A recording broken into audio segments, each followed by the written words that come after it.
రేపు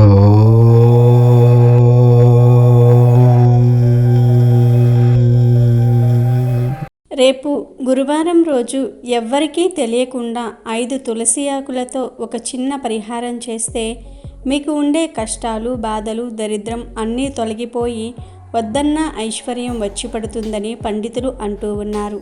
చాలామంది ధన సమస్యలతో అనేక ఇబ్బందులు పడుతూ ఉన్నారు. ఉన్న ధనం సరిపోదు, కానీ ఖర్చులు పెరుగుతూనే ఉంటాయి. ధన సమస్యలు తొలగిపోయి అధిక ధనాన్ని సంపాదించుకోవాలంటే తప్పక గురువారం రోజు ఈ పరిహారం చేయాలి. ఈ పరిహారానికి ముఖ్యంగా కావలసినవి 5 తులసి ఆకులు, 11 కుంకుమ పువ్వు రెబ్బలు, కొన్ని బియ్యం. మరియు వీటితో ఏం చేయాలో తెలుసుకునే ముందు చిన్న కథను ఇప్పుడు మనం విందాము.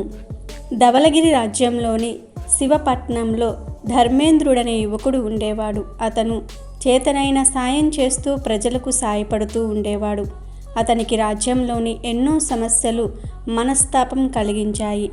ఎంతో కష్టపడి రాజు ప్రభసేనుడిని కలిసి రాజ్యంలోని సమస్యల గురించి వినతి పత్రం అందజేశాడు.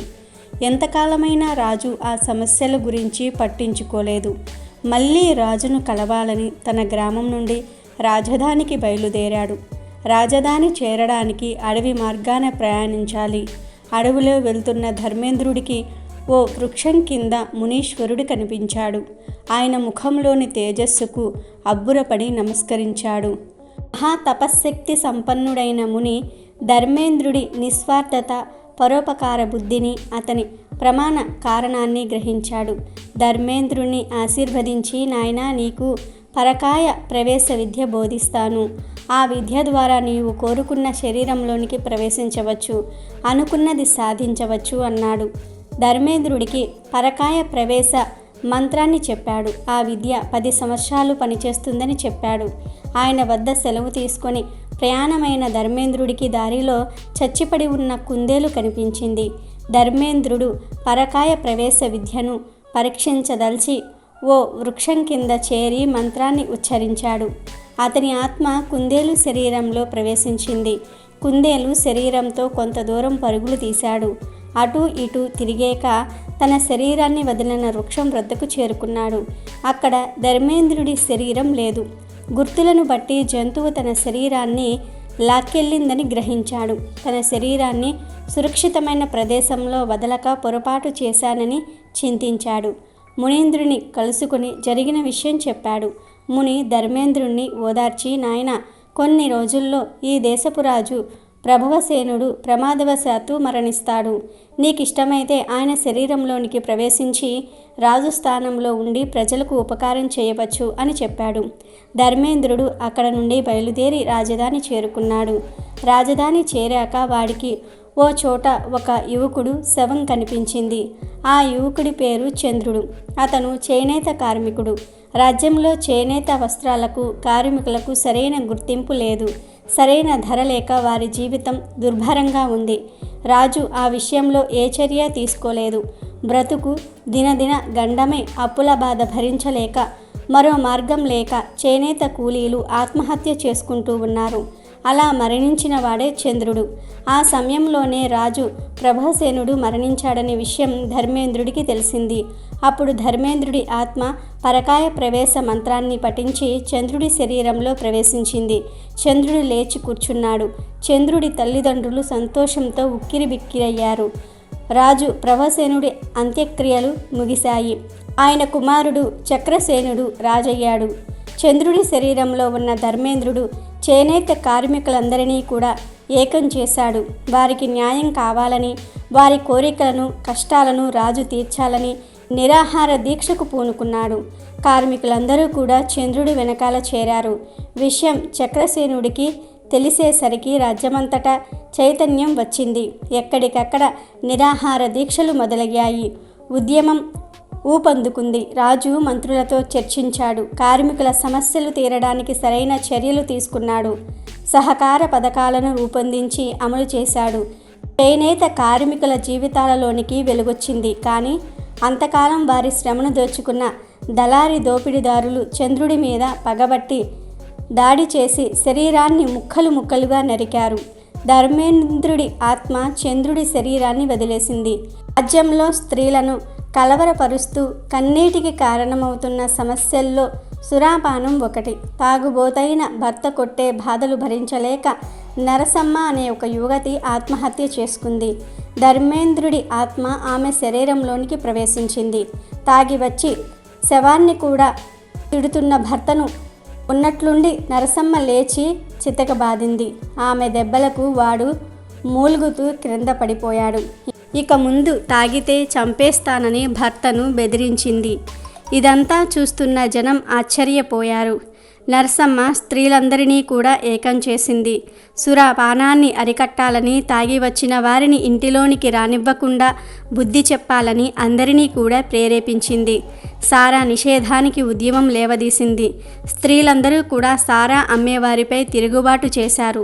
సారా పాకలను పీకి పారేశారు. సారా కుండలను పగలగొట్టారు. మొదట మామూలుగా ప్రారంభమైన ఉద్యమం కారు చిచ్చులాగా రాజ్యమంతటా కూడా ప్రాకింది. ప్రభుత్వ యంత్రాంగం కదిలి వచ్చింది. చక్రసేనుడు సారాను నిషేధిస్తూ చట్టం చేశాడు. ఎక్కడా సారా కనిపించినా అందుకు సంబంధించిన వారిని కఠినంగా శిక్షించవలసిందిగా ఆజ్ఞ జారీ చేశాడు. సురాపానం ఆగిపోయింది. భార్యలను తన్ని డబ్బంతా సారా కోసం ఖర్చు చేసే భర్తల్లో మార్పు వచ్చింది. మహిళల జీవితాలలోనికి వెలుగొచ్చింది. కానీ సారా అమ్మకాలతో లక్షల వరహాలు ఆర్జిస్తూ ఉన్నారు. నరసమ్మపై కన్నెర్ర చేశారు. ఓ రోజు నరసమ్మపై దుండగులు దొంగదాడి చేసి ఆమెకు నిప్పు అంటించారు. ధర్మేంద్రుడి ఆత్మ నరసమ్మ శరీరాన్ని వదిలేసింది. ఆ తరువాత ధర్మేంద్రుడు జయమ్మ అనే 16 ఏళ్ల బాల వితంతువు శవంలోకి ప్రవేశించాడు. జయమ్మకు చిన్నతనంలోనే వివాహం జరిగింది. భర్త యుక్త వయస్సుడయ్యాక పాము కాటుతో మరణించాడు.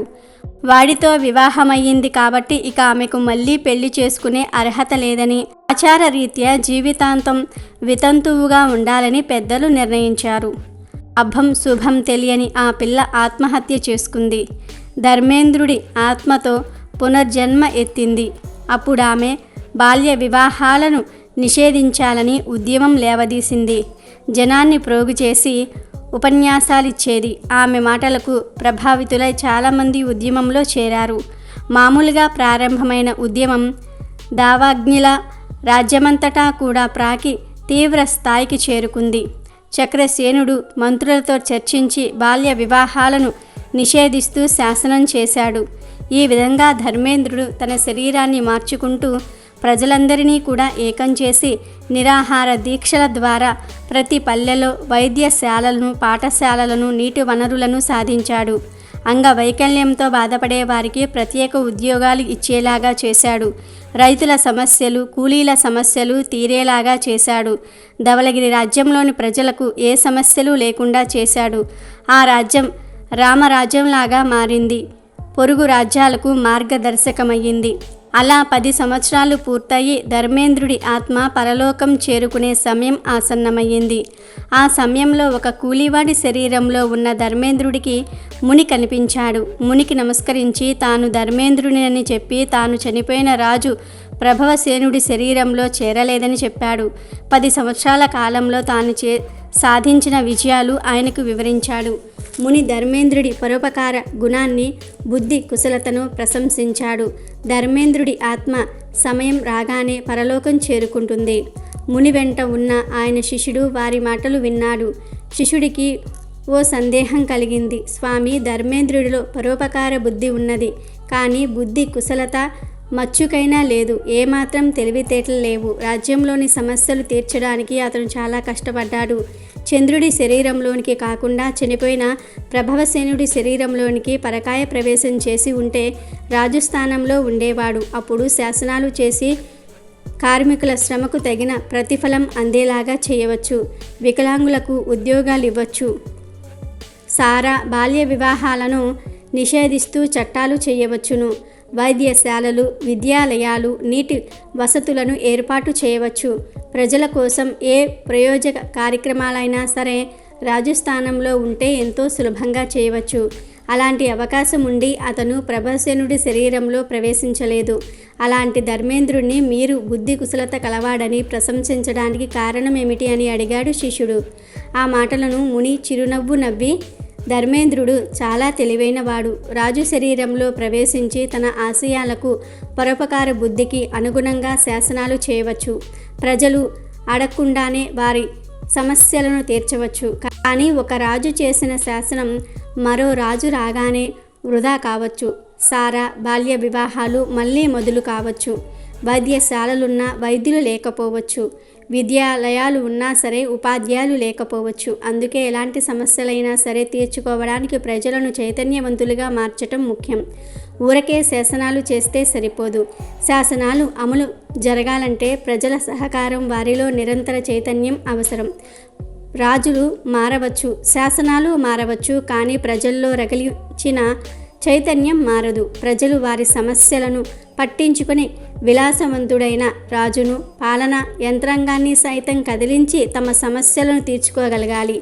రాజులు మారినా, శాసనాలు మారినా, పాత తరం స్ఫూర్తితో భావితరం కూడా తమ కష్టాలు, సమస్యలు ప్రభుత్వానికి తెలిపి వాటిని సాధించుకునే స్థాయికి ఎదిగి పొరుగు రాజ్యాలకు కూడా స్ఫూర్తి కావాలి. సమస్యలకు ఆత్మహత్య పరిష్కారం కాదని గుర్తించుకోవాలి. ఈ ఉద్దేశంతోనే ధర్మేంద్రుడు ప్రజల మధ్య ఉండి సమస్యల విషయంలో వారిని చైతన్యవంతులను చేసి సమస్యలను పరిష్కరించాడు. ఏ సమస్యకైనా ప్రజా చైతన్యమే శాశ్వత పరిష్కారం. ఇక వీడియోలోకి వస్తే, ధనం బాగా సంపాదించాలి. ప్రతి మనిషి కోరుకునేది ఇదే. ధనానికి ఎప్పుడూ లోటు రాకుండా సంతోషంగా జీవించాలి అంటే గురువారం రోజు చక్కగా ఉదయమే నిద్రలేచి స్నానం చేయండి. ఆ తర్వాత పూజ గదిలో లక్ష్మీ నారాయణుల ఫోటో ముందు ఒక ఎర్రటి వస్త్రాన్ని పరిచి దానిలో కొన్ని బియ్యం, 11 కుంకుమ పువ్వు రేకులు, 5 తులసి ఆకులు వేసి మూటలాగా కట్టి చిన్న మూటలాగా కడితే చాలు. ఆ తర్వాత ఈ మూటను చేతిలో పట్టుకొని నాకు బాగా ధనం కలిసి రావాలి అని మనసారా సంకల్పం చెప్పుకోండి. ఇప్పుడు మూటను చేతిలోనే పట్టుకొని కనకదార స్తోత్రం చదవండి. అలా చదివిన తర్వాత ఈ మూటను ఇంట్లో బియ్యం దాచే చోట, అంటే బియ్యం రొమ్ములో పెట్టి వదిలివేయండి. ఈ పరిహారం చేసినట్లు ఎవ్వరికీ చెప్పవద్దు. అంటే బయట వారికి చెప్పకూడదు. ఇంట్లో వారికి తెలిసినా పర్వాలేదు. ఇలా బియ్యం రొమ్ములో పెట్టిన మూటను మళ్ళీ గురువారం నాడు తీసి చేతిలో పట్టుకుని మళ్ళీ ఒక్కసారి కనకదార స్తోత్రం చదివి మళ్ళీ బియ్యం రొమ్ములో పెట్టేయాలి. ఇలా ప్రతి వారం, అంటే ప్రతి గురువారం చేస్తూ ఉండటం వలన మీ కుటుంబంలో ధనానికి, ఐశ్వర్యానికి లోటు రాకుండా ఉంటుంది. అధిక ధనాన్ని సంపాదిస్తారు. కాబట్టి మీరు కూడా రేపు గురువారం ఈ చిన్న తేలికపాటి పరిహారం చేసి ధన లాభాన్ని పొంది సంతోషంగా జీవించండి. Thank you for watching our video. Please do subscribe and like the video.